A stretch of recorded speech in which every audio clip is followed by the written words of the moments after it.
Halo semua, assalamualaikum warahmatullahi wabarakatuh. Kali ini saya akan menyajikan ulasan video mengenai metodologi penelitian. Simak ulasan berikut ini. Metode penelitian pada dasarnya merupakan cara ilmiah untuk mendapatkan informasi dengan tujuan dan kegunaan tertentu. Cara ilmiah didasarkan pada ciri-ciri keilmuan, yaitu rasional, empiris, dan sistematis. Metodologi juga berasal dari kata metodos atau metode atau cara, dan logos artinya ilmu atau pengetahuan. Metodologi penelitian adalah cara mengetahui sesuatu untuk menemukan, mengembangkan, atau menguji kebenaran secara sistematik, logis, dan empiris menggunakan metode ilmiah. Secara singkat, dikatakan metodologi penelitian adalah ilmu yang mempelajari metode atau cara penelitian. Hasil suatu penelitian berupa karya tulis ilmiah. Apa sih arti metodologi penelitian? Secara etimologi, metodologi penelitian akan menjelaskan secara teknis, misalnya akan mengungkap cara, metode, atau trik, karena konteksnya adalah melakukan penelitian. Maka dasar yang paling fundamental yang harus kamu miliki adalah mengetahui proses menjalankan penelitian. Dalam arti sederhana lain, metode penelitian dapat diartikan sebagai proses memilih cara yang spesifik untuk menyelesaikan permasalahan dalam menjalankan riset.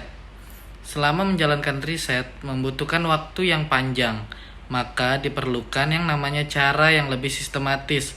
Jadi, pada ulasan ini tidak hanya mempelajari secara teori saja, tetapi juga akan mempelajari tentang bagaimana melakukan analisis data dan teknik melakukan analisis itu seperti apa dan bagaimana. Menurut pendapat Profesor M.E. Winarno yang mengungkapkan bahwa metodologi penelitian sebagai kegiatan ilmiah yang dijalankan dengan teknik sistematis, sedangkan menurut Muhammad Nasir mendefinisikan sebagai cara utama yang dipergunakan untuk para peneliti menjalankan penelitiannya. Seperti yang disinggung sebelumnya, apa sih metode penelitian? Ada di latar belakangnya ingin menemukan jawaban atas permasalahan yang telah muncul, maka dari itu perlu dilakukan penelitian dan riset, di mana riset dan penelitian harus dilakukan secara terstruktur dan tersistematis.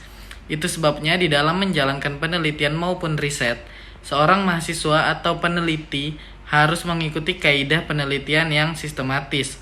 Dikatakan tersistematis dapat dilakukan dengan beberapa cara. Pertama, lakukan proses identifikasi dan membuat rumusan masalah. Kedua, calon peneliti harus menyusun kerangka berpikir terlebih dahulu dan merumuskan hipotesisnya. Tanpa hipotesis dan rumusan masalah, semua permasalahan kurang afdol rasanya. Selanjutnya, barulah dilakukan pembahasan masalah yang dihadapi. Tentu saja pembahasan dilakukan berdasarkan penemuan data yang telah masuk. Barulah di bagian akhir adalah bab pembuatan kesimpulan dan saran. Dari penjelasan yang dikemukakan, dapat dikatakan bahwa sistematis dalam konteks penelitian biasanya lebih mengarah pada metodologi yang digunakan. Atau secara lebih spesifik, pengertian sistematis dalam metode ilmiah ialah suatu proses yang digunakan dalam suatu penelitian dengan menggunakan cara atau langkah yang logis. Sistematis mengandung arti suatu prosedur yang cermat, sehingga dalam hal ini dapat membentuk suatu sistem yang menyeluruh, utuh, dan terpadu, yang dapat menjelaskan rangkaian sebab dan akibat yang berkaitan dengan objek penelitian tertentu.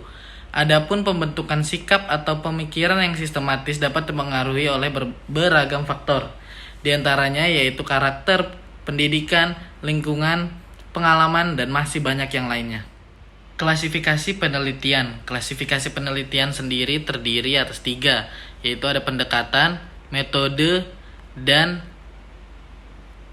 jenis kontribusi, yang masing-masing ada di dalamnya. Yang pertama ada pendekatan. Pendekatan sendiri terdiri atas pendekatan kualitatif dan pendekatan kuantitatif. Yang kedua ada metode. Metode terdiri dari metode penelitian tindakan, metode eksperimen, metode studi kasus, metode survei.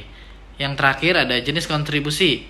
Yang pertama ada dasar versus terapan, yang kedua ada explanatory versus confirmatory, yang ketiga ada deskripsi versus eksperimen versus korelasi. Dari penjelasan yang dikemukakan dapat dikatakan secara umum, Definisi komprehensif adalah segala sesuatu yang terlihat dan memiliki wawasan yang luas terhadap sesuatu sehingga dapat dilihat dari berbagai sisi dan dapat dipahami dengan baik dan menyeluruh. Dengan begitu, segala permasalahan dapat terselesaikan dengan baik dan bijaksana. Intinya, istilah komprehensif dipakai untuk menyatakan sebuah kondisi yang menyatakan atau menerangkan bahwa sebuah hal telah mampu menyajikan keterangan secara luas dan lengkap sehingga melahirkan wawasan yang lebih daripada kondisi sebelumnya. Pendekatan sendiri ada dua metode. Yang pertama ada metode kualitatif dan metode kuantitatif.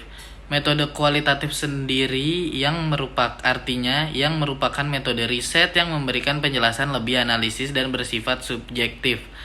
Pada metode ini, peneliti menggunakan perspektif dari partisipan sebagai gambaran yang diutamakan dalam memperoleh hasil penelitian.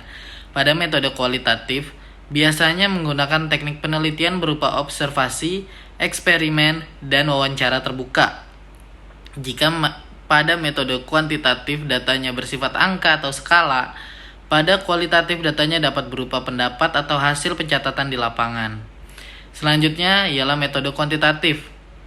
Kebalikan dari kualitatif, yaitu metode kuantitatif, yaitu metode yang dilakukan secara sistematis dan menggunakan model-model yang bersifat matematis. Hipotesa dan teori yang digunakan biasanya berkaitan dengan fenomena alam. Sifat penelitian ini adalah objektif dan analitis. Untuk memperoleh data-data penelitian, biasa digunakan beberapa metode seperti tes, pengujian, dan wawancara terstruktur. Data penelitian yang didapat berupa angka, skala, maupun grafik yang bisa dihitung. Dalam klasifikasi penelitian, yang kedua ada tahap metode. Di dalamnya ada beberapa metode. Yang pertama ada metode penelitian tindakan, yaitu studi berupa monitoring dan pencatatan penerapan sesuatu oleh peneliti secara hati-hati yang tujuannya untuk memecahkan masalah yang mengubah situasi. Yang kedua ada metode eksperimen. Investigasi hubungan sebab dan akibat dengan menggunakan uji coba yang dikontrol oleh peneliti, melibatkan pengembangan dan evaluasi. Yang ketiga ada metode studi kasus. Eksplorasi satu situasi secara mendalam dan hati-hati. Yang selanjutnya ada metode survei. Pengumpulan data dari populasi yang bisa diukur dengan cara yang ekonomis, melibatkan penggunaan kuesioner dan interview. Manfaat metodologi penelitian yaitu 1. Mengetahui arti pentingnya penelitian. 2. Menilai hasil-hasil penelitian. 3. Dapat melahirkan sikap dan pola pikir yang skeptik, analitik, kritik, dan kreatif. Sedangkan adapun tujuan metodologi penelitian ialah yang pertama untuk mengembangkan pengetahuan yang telah ada, mendapatkan pengetahuan baru dalam beberapa bidang, menguji kebenaran dari pengetahuan yang sudah ada. Adapun contoh pendekatan sistematis penelitian, misalnya saja seseorang ingin melakukan studi eksperimental dalam bidang kesehatan yang berkaitan dengan pereda nyeri, maka si peneliti memiliki sekelompok pasien yang akan menjalani operasi penggantian lutut. Peneliti menyiapkan studi desain eksperimental untuk menyelidiki obat baru yang disebut pereda nyeri XYZ. Pertanyaan penelitian yang bisa difokuskan pada seberapa baik obat pereda nyeri XYZ yang baru bekerja untuk menghilangkan rasa sakit di antara sekelompok pasien yang menjalani operasi penggantian lutut. Penelitian ini akan membandingkan obat XYZ dengan obat standar yang saat ini digunakan untuk menghilangkan rasa sakit. Maka dari itu, proses merancang studi penelitian untuk memasukkan dua kelompok pasien yang setengahnya kelompok eksperimen, yaitu yang menerima perlakuan dengan obat XYZ baru, sedangkan separuh lainnya kelompok kontrol diberi pereda nyeri standar. Di sisi lain, seorang peneliti berhipotesis atau menyatakan sebelum melakukan penelitian bahwa obat XYZ akan mengurangi rasa sakit lebih baik pada kelompok eksperimen dibandingkan dengan pengobatan standar pada kelompok kontrol. Si peneliti mengamati dan mencatat semua peristiwa atau hasil penelitian di kedua kelompok, sedangkan peneliti menyelesaikan studi tentang obat, maka peneliti akan menganalisis semua hasil penelitian dan membuat kesimpulan. Si peneliti akan menyatakan apa yang sudah dipelajari berdasarkan studi penelitian mengenai pertanyaan penelitian yang telah susun sebelumnya. Kajian penelitian obat XYZ ini menggunakan proses yang sistematis, yaitu melalui serangkaian metode ilmiah untuk melengkapi kajian tersebut. Kesimpulan dari metodologi penelitian adalah sekumpulan peraturan, kegiatan, dan prosedur yang digunakan oleh pelaku suatu disiplin ilmu. Metodologi juga merupakan analisis teoritis mengenai suatu cara atau metode. Penelitian merupakan suatu penyelidikan yang sistematis untuk meningkatkan sejumlah pengetahuan, juga merupakan suatu usaha yang sistematis dan terorganisasi untuk menyelidiki masalah tertentu yang memerlukan jawaban. Hakikat penelitian dapat dipahami dengan mempelajari berbagai aspek yang mendorong peneliti untuk melakukan penelitian.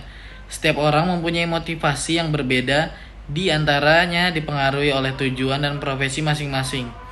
Motivasi dan tujuan peneliti secara umum pada dasarnya adalah sama, yaitu bahwa penelitian merupakan refleksi dari keinginan manusia yang selalu berusaha untuk mengetahui sesuatu. Keinginan untuk memperoleh dan mengembangkan pengetahuan merupakan kebutuhan dasar manusia yang umumnya menjadi motivasi untuk melakukan penelitian. Cukup sekian video ulasan mengenai metodologi penelitian dari saya. Kurang lebihnya mohon maaf. Wabillahi taufiq wal hidayah. Wassalamualaikum warahmatullahi wabarakatuh. Jangan lupa untuk di like, komen, dan subscribe channel Tung Experience. Dah.